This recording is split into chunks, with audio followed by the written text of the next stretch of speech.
Davin sudah pulang. Lucy nyelonong masuk meski belum dipersilahkan. Bahu Jingga tersenggol bahu Lucy. Davin gak ada di rumah tante, jawab Jingga sembari menyingkir saat Chelsea ikut masuk. Lucy kemudian mendaratkan dirinya di sofa. Gak ada, kemana? Seharusnya dia sudah pulang dari kantor. Lalu tersenyum manis pada Chelsea. Duduk di sini sayang. Iya tante, balas Chelsea sambil tersenyum. Jingga menghela nafas sepelan mungkin dan menutup pintu kembali. Ia menghampiri mertuanya lalu berkata, hari ini Davin pergi ke Italia tante, baru berangkat sekitar 3 jam yang lalu. Italia? Chelsea langsung menyahut dengan tatapan terkejut seraya menatap Jingga. Mau apa dia pergi ke sana? Kenapa Davin gak bilang sama aku? Tangan Jingga terkepal. Memangnya kenapa Davin harus bilang sama kamu? Timpal Jingga membuat Chelsea gelagapan. Jingga tidak tahu entah dari mana dirinya mendapat keberanian menimpali ucapan Chelsea sampai seberani itu. Hanya saja ia merasa tidak suka saat Chelsea menunjukkan dominasi atas diri Davin. Setelah menguasai sikapnya, Chelsea berkata dengan tenang, karena Davin selalu bilang sama aku setiap kali dia ada urusan, entah dia pergi keluar kota atau keluar negeri, aku pasti selalu tahu kamu bukan istrinya. Timpal Jingga lagi. Gak semua hal harus kamu tahu tentang Jingga. Selalu sih membuat ucapan Jingga terpotong. Apa begini caranya kamu menyambut tamu? Tamu bukannya disambut dengan baik, ini malah diajak debat. Gimana sih? Alih-alih meminta maaf seperti yang selalu ia lakukan di masa lalu, kini Jingga hanya diam. Ia teringat dengan ucapan Davin yang melarangnya untuk meminta maaf jika tidak bersalah. Sekarang buatkan saya jus apel.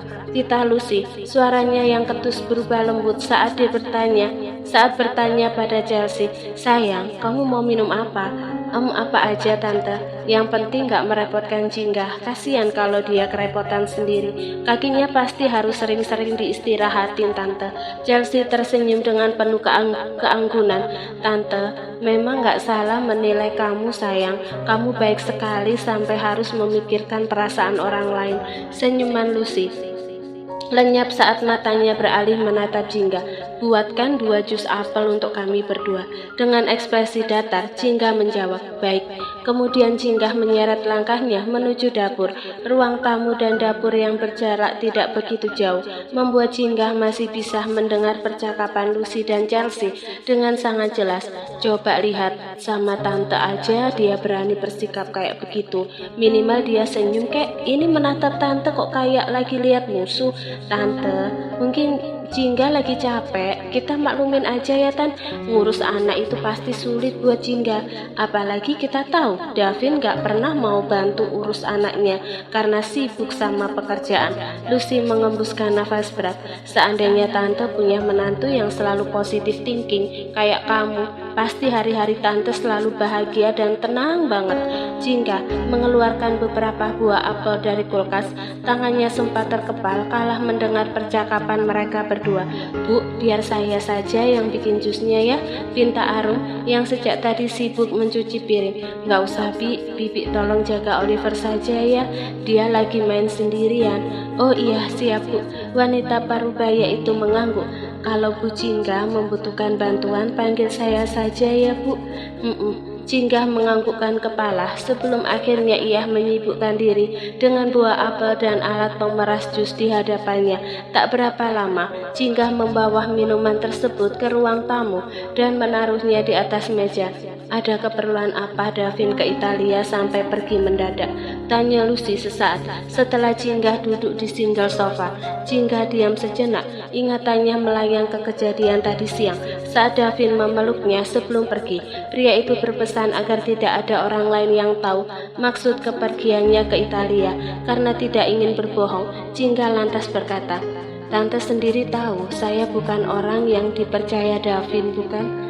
Ah, kamu benar. Lucy tersenyum samar. Jadi seharusnya saya nggak tanya sama kamu, karena dibanding bilang ke kamu, Davin pasti akan bilang ke Chelsea. Dia tentu lebih mempercayai Chelsea dibanding kamu. Jingga terdiam, tangannya mengepal perlahan. Tapi ini aneh, Davin gak bilang apa-apa ke aku tante. Kalau urusan pekerjaan dia pasti bilang kok. Kening Chelsea tampak berkerut seperti sedang berpikir. Jangan khawatir sayang, mungkin Davin belum sempat ngasih kabar. Kalau dia sudah sampai di sana, dia pasti menghubungi kamu kok. Tenang aja ya. Lucy berusaha menenangkan calon menantu kesayangannya itu. Tante benar, Chelsea mengangguk. Jingga lebih memilih dia meski ia ingin menimpali ucapan Chelsea. Tiba-tiba ia penasaran bagaimana jika seandainya Lucy benar. Bagaimana jika sudah sampai di Italia, Davin lebih memilih menghubungi Chelsea dibanding dirinya. Mengingat bagaimana dekatnya Davin dan Chelsea, hal itu sepertinya mungkin saja terjadi. Jangan terlalu berharap lebih Jingga, batin Jingga dalam diam.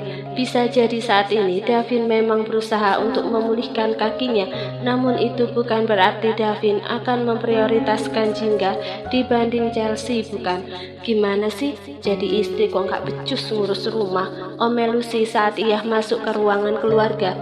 Mentang-mentang ditinggal Davin, rumah jadi berantakan gini. Itu cuma mainan Oliver yang berserakan. Nanti pasti saya rapikan kok tante. Sekarang Oliver masih ingin main di sini, ucap Jingga sambil menatap Oliver yang sibuk dengan mainan. Syukurlah Oliver tidak menghiraukan suara Lucy yang melengking, yang mungkin akan membuat anak kecil takut saat mendengarnya. Oh, kamu sudah berani menimpali ucapan saya, Jingga. Jingga sedikit terkejut. Mentang-mentang gak ada Davin ya? Lucy menatap Jingga dengan sinis. Padahal kalau ada Davin, kamu selalu diam dan patuh. Jadi itu cuma pura-pura aja ya, supaya kelihatan baik di depan Davin. Coba lihat sekarang, kamu jadi berani sama saya. Kalau kamu gak suka saya ada di sini, bilang aja. Jingga menghela nafas sepelan mungkin. Saya nggak pernah bilang kalau saya nggak suka ada tante di sini, timpalnya sambil menahan emosi yang bercokol di dalam dada. Lucy mendengus. Ia hendak menimpali ucapan Jingga saat ponselnya tiba-tiba berdering. Kemudian ia mengangkat panggilan tersebut dan sempat melirik sinis pada Jingga sebelum pergi ke tempat lain. Oh, aku gak nyangka ternyata ini masih ada di sini, seru Chelsea dengan riang saat melihat dua patung merah berukuran kecil yang saling berhadapan di atas bufet. Memangnya ada apa dengan patung merah itu? Jingga bertanya-tanya dalam hati. Patung itu sudah ada di sana sejak Jingga masuk ke rumah ini sehari setelah pernikahannya dengan Davin. Chelsea tersenyum lebar dan menaruh patung itu di telapak tangan. Aku membuat patung ini berdua sama Davin waktu kami belajar ekskul seni di kampus, ujarnya tanpa diminta. Yang agak besar ini Davin dan yang kecil adalah aku. Waktu itu kami berjanji akan selalu bersama-sama seperti dua patung yang menyatu ini dan gak bisa dipisahkan. Chelsea menoleh pada Jingga masih dengan senyumannya yang lembut. Kamu tahu, sebelum Davin menikah, kami sering menghabiskan waktu berdua di rumah ini. Davin pernah bilang kalau suatu saat dia ingin aku yang menjadi nyonya di sini, yang selalu menyambut dia setiap pulang kerja, dan dia juga keluar dari sini. Setelah Jingga sambil mengepalkan kedua belah telapak tangannya, sorot matanya tajam saat menatap Chelsea. Apa kamu mengusirku? Mungkin Davin memang pernah mengatakan seperti itu padamu, tapi itu dulu. Chelsea seketika terdiam. Sekarang yang jadi nyonya di rumah ini adalah aku. Ekspresi Jingga tetap terlihat datar. Aku istrinya. Seharusnya kamu tahu batasan antara kamu dan Davin. Kisah kalian sudah berakhir saat Davin menikah. Jadi sekarang pergilah dan sadari ada di mana posisi kamu sekarang. Yang plak, kata-kata Jingga seketika terhenti saat sebuah tamparan keras mendarat di pipinya. Jingga tertegun. Ia memegangi pipinya yang kebas. Pandangannya seketika memburam, terhalang air mata saat ia melihat siapa yang barusan menamparnya. Lucy, ibu mertuanya sendiri. Jangan bicara macam-macam pada Chelsea, desis Lucy. Kamu cuma istri di atas kertas dan asal kamu tahu, saya nggak pernah menganggapmu sebagai menantu. Jadi jangan harap kamu menjadi nyonya di rumah putraku. Hati Jingga teriris-iris mendengar kata demi kata dari mulut Lucy yang amat menyakitkan tersebut. Kedua telapak tangan Jingga terkepal hingga bergetar. Sakit di pipinya tidak seberapa dibanding sakit yang ia rasakan di di dalam dada. Sedang apa kalian di sini? Kenapa membuat kekacauan di rumah kakakku? Suara dingin seorang membuat ketiga wanita itu seketika menoleh ke arah sumber suara. Lucy terkejut, matanya yang berbulu, mata palsu itu seketika terbelalak. Ari, sedang apa kamu? Mendadak ia gelagapan di depan putrinya sendiri. Amaryllis mendecak pelan. Ia menghampiri mereka sambil bersedekap dada. Kalau Mami nggak mau aku ngelaporin kejadian barusan sama Mas David. Keluar sekarang juga dari sini, tegasnya lalu menatap Chelsea dengan datar. Dan Kak Chelsea juga lebih baik nggak ikut-ikutan Mami kalau nggak mau dibenci Mas David. Jingga memperhatikan Amaryllis yang sibuk dengan ponselnya. Seperti biasa di sofa, Amaryllis lebih senang berinteraksi dengan ponsel pintar itu ketimbang dengan orang-orang di sekitarnya. Kecuali saat ia bersama Davin, seluruh fokus Amaryllis pasti tertuju pada sang kakak. Ngomong-ngomong, tumben kamu kesini. Jingga menaruh sepiring buah apel yang telah ia potong-potong di atas meja. Kapan ya terakhir kamu berkunjung ke sini? Mungkin tahun lalu? Mungkin. Amaryllis mengetikkan bahu tanpa mengalihkan tatapannya dari layar ponsel. Lagi pengen main aja ke sini, sumpek di rumah. Kamar tamu kosong kan? Seolah senyum kecil tersungging di bibir Jingga. Ia mengerti ucapan Amaryllis yang secara tak langsung menyampaikan maksudnya yang akan menginap di rumah ini. Amaryllis pasti terlalu gengsi untuk bicara to the point. Kosong? Jawab Jingga. Kamu bawa baju ganti? Ada di mobil. Jingga mengangguk. Ia melirik ke arah jam dinding sekilas. Sudah hampir pukul 6 sore. Aku mau masak buat makan malam. Kalau butuh sesuatu bilang aja. Kalau aku bilang butuh sesuatu, kamu akan mengabulkan kebutuhanku. Iya, aku bisa melakukannya sendiri. Amaryllis berdecak pelan. Kamu bukan pembantu dan berhenti jadi orang yang mau diinjak-injak seenaknya. Ucapan Amaryllis yang sarkas itu membuat Jingga terkejut. Jingga diam karena ucapan adik iparnya itu ada benarnya juga. Selama ini orang lain sering menginjak harga dirinya. Lucy selalu memperlakukan Jingga seperti pembantu. Itu semua karena Jingga terlalu lemah dan tidak memiliki keberanian untuk menolak semua perintahnya. Jingga lantas pergi ke dapur. Ia menyentuh pipi kirinya. Rasa sakit akibat tamparan sang ibu mertua sudah hilang di pipi, tetapi masih membekas di hati. Lucy dan Chelsea pergi setelah Amaryllis datang dan memberikan ancaman pada ibunya sendiri akan melamporkan kejadian tadi kepada Davin. Jingga menghela nafas panjang. Ia membuka kulkas. Bibirnya kembali tersenyum kala melihat begitu banyak stok daging merah di sana. Itu Davin yang membeli. Suara Davin yang tegas seketika terngiang-ngiang di telinga Jingga saat pria itu mengingatkan Jingga perihal berat badannya yang harus naik bulan ini. Sudah sampai mana dia sekarang? Gumam Jingga bermonolog sambil menutup pintu kulkas dan membawa daging merah serta beberapa bahan makanan lain ke dapur. Jingga mulai menyibukkan dirinya dengan alat masak dibantu Arum. Hingga hampir 1 jam kemudian Jingga sudah selesai memasak. Ia menata makanan itu di atas meja, lalu melepas celemek dan menghampiri ruang tamu. Namun ia tidak melihat sosok Amaryllis di sana. Pandangan Jingga kemudian tertuju pada pintu kamar tamu yang sedikit terbuka. Jingga mendekat, lalu samar-samar ia mendengar Amaryllis menangis sambil memaki-maki seseorang di seberang telepon.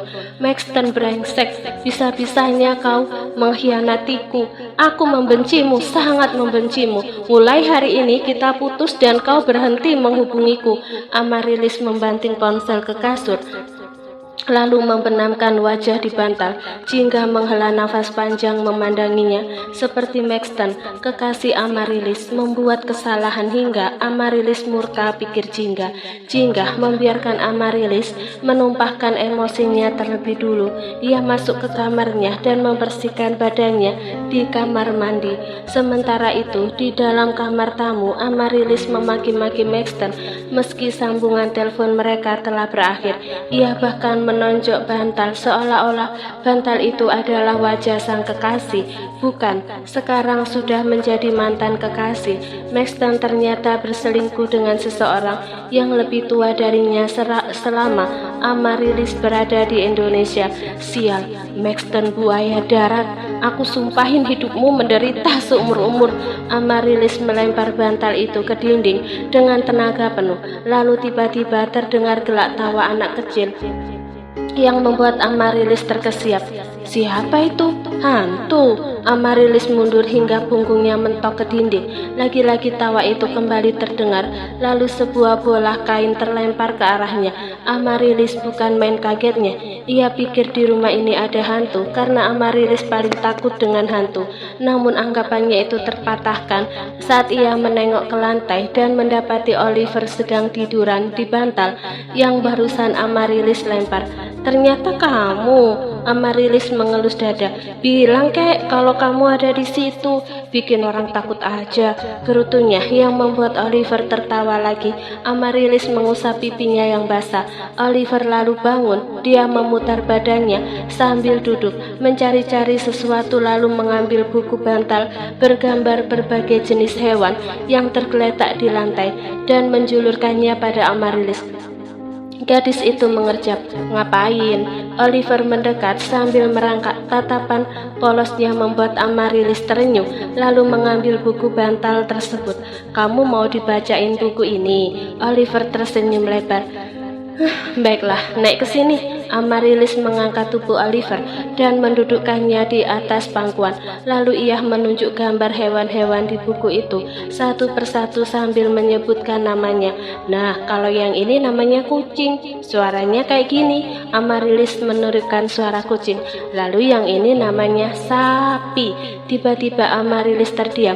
Ia tak percaya bahwa dirinya mau melakukan hal seperti ini dengan Oliver. Padahal biasanya Amaryllis tidak mau peduli pada anak ini, apalagi setelah ia mendengar desas-desus di keluarga besar bahwa Oliver bukan anak kandung Davin. Amaryllis semakin menjauhi Oliver setelah melihat Davin pun tidak pernah peduli kepada anak ini. Masa sih kamu bukan anaknya Mas Davin? Gumam Amaryllis sambil memperhatikan wajah Oliver. Kalau dilihat-lihat, kamu mirip kok sama wajah Mas Davin waktu bayi. Ari, kita makan malam yuk. Kita makan malam dulu, ucap Jingga sambil mengetuk pintu. Baiklah, Amaryllis turun sambil menggendong Oliver. Ternyata anak ini lucu juga, pikirnya. Saat pintu terbuka, mata Jingga seketika membulat kala melihat Oliver ada di pangkuan gadis itu. Ari, apa dia ganggu kamu? Jingga merasa khawatir. Ia tahu adik iparnya itu tidak menyukai Oliver, sama seperti keluarga Davin yang lain. Tadi dia ngetawain aku. Apa? Amaryllis tersenyum samar, lalu menatap Oliver sambil berjalan menuju meja makan. Kalau dipikir-pikir tadi Oliver seperti sedang menertawakan Amaryllis yang menangis, lelaki brengsek itu. Dan tanpa disangka-sangka Oliver berhasil menghibur hatinya. Ngetawain kamu gimana? Tanya Jingga penasaran. Namun Amaryllis tidak menjawab. Ia lebih tertarik pada makanan di atas meja. Oh, makanan ini kesukaan kamu, timpal Jingga seraya mengambil alih Oliver dari adik iparnya. Duduklah, Amaryllis tertegun. Kamu tahu makanan kesukaanku? Tentu saja, setiap kali kita makan bersama di rumah orang tua kamu, aku selalu merhatiin makanan apa saja yang paling sering kamu makan. Jingga duduk di hadapan Amaryllis dan kembali berkata, baiklah, selamat makan. Oh, oke. Gadis itu mulai menikmati makanannya. Sesekali ia melirik ke arah Jingga secara diam-diam. Besok nggak kerja kan? Tanya Amaryllis dengan nada sedikit ragu. Iya, kalau gitu temani aku pergi jalan-jalan. Hah? Jalan-jalan? Bersamaku? Jingga terperangah. Jingga sama sekali tidak percaya dengan apa yang terjadi keesokan harinya. Amaryllis mengajaknya pergi ke sebuah taman hiburan bersama Oliver dan Arum. Katanya Amaryllis sedang ingin melampiaskan emosinya setelah putus dari Maxton. Taman hiburan itu tampak ramai di akhir pekan ini. Jingga terperangah. melihat berbagai wahana permainan yang tampak ekstrim dan menantang. Jingga ingat terakhir kali ia mengunjungi tempat ini ketika ia masih sekolah SD bersama teman-teman dan gurunya dalam acara studi wisata. Berada di tengah-tengah keramaian membuat Jingga merasa sedikit risih saat pandangan orang lain tertuju ke arahnya. Namun sikap Amarilis yang tiba-tiba berbeda hari ini membuat Jingga merasa jauh lebih nyaman. "Kak Jingga, ya?" Jingga terkesiap saat Amarilis tiba-tiba merangkul bahunya. Gadis itu untuk pertama kali memanggil Jingga dengan panggilan kakak setelah selama ini hanya menyebut kamu. Amarilis tersenyum lebar tanpa melepaskan rangkulannya. Tangannya menunjuk wahana roller coaster di depan mereka. "Temani aku naik roller coaster." "Hah?" Mata Jingga terbelalak. Tapi aku belum pernah naik itu sebelumnya." "Makanya sekarang cobain, ayo, jangan nolak." Jingga mengerjak. Ia menatap wahana itu dan Amarilis bergantian. Adik iparnya itu lantas menarik tangan Jingga untuk ikut ke dalam antrian. Jingga hanya bisa menghela nafas panjang. Kakak beradik ini ternyata 11-12. Mereka sama-sama suka memaksa.